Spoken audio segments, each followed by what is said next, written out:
Sure, I think to a lot of non-Muslims, as you say, this is totally mystifying about how an online film could cause such an uproar and lead to the killing of Americans. First off, it's important to note that CNN is learning today that it seems like the attackers who staged the killings were using these protests against the film as a kind of diversion to help them stage the attacks, and that the attacks were pre-planned. That's what U.S. sources are telling us today. On the other hand, it seems like the reason why they were able to use these protests because there is such sensitivity in large parts of the Muslim world to depicting the Prophet Muhammad, the founding prophet of Islam.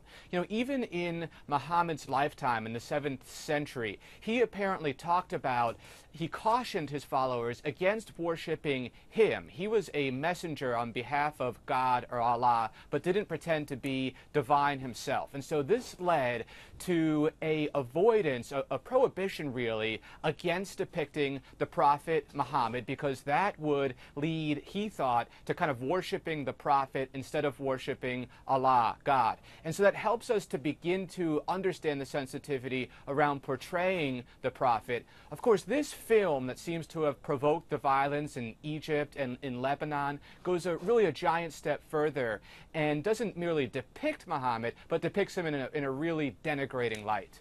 Okay, so what happens the small faction in Libya? I mean, are Muslims throughout the country outraged? I mean, what do we know as far as understanding that nature of things? It's hard to tell right now how widespread or how limited the outrage was. I mean, when we look at the Muslim world in the last couple of days, these protests seem to have been really in Egypt and in Cairo against the U.S. Embassy there, in which the American flag was torn down, and also in Benghazi with the killing of the 4 Americans. So it doesn't seem like this is one of these instances like we've seen in the past. A few years ago, when there was a Danish cartoonist who made a cartoon famously ridiculing the Prophet Muhammad, or when Terry Jones, the Florida pastor, burned a Quran last year and provoked these protests in Afghanistan. These protests don't seem to be as widespread, and so we're still figuring out, you know, what the kind of the political motivations here that would have sort of overlaid the kind of religious sensibilities around Muhammad and his depiction, especially in this film where Muhammad is portrayed as a child molester, a killer, and a womanizer. Okay, and again, this is one man who made a film. Is it seen in the Muslim world as a Western slight against Islam?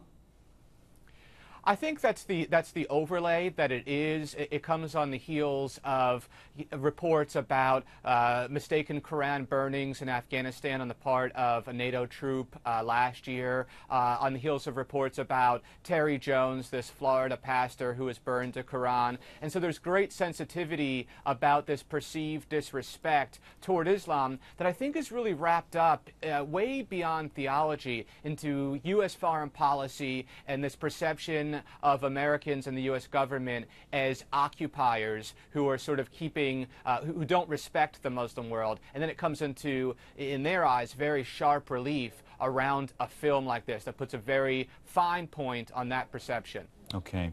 Hey, Dan, thanks again for your perspective on this. Appreciate your time as always.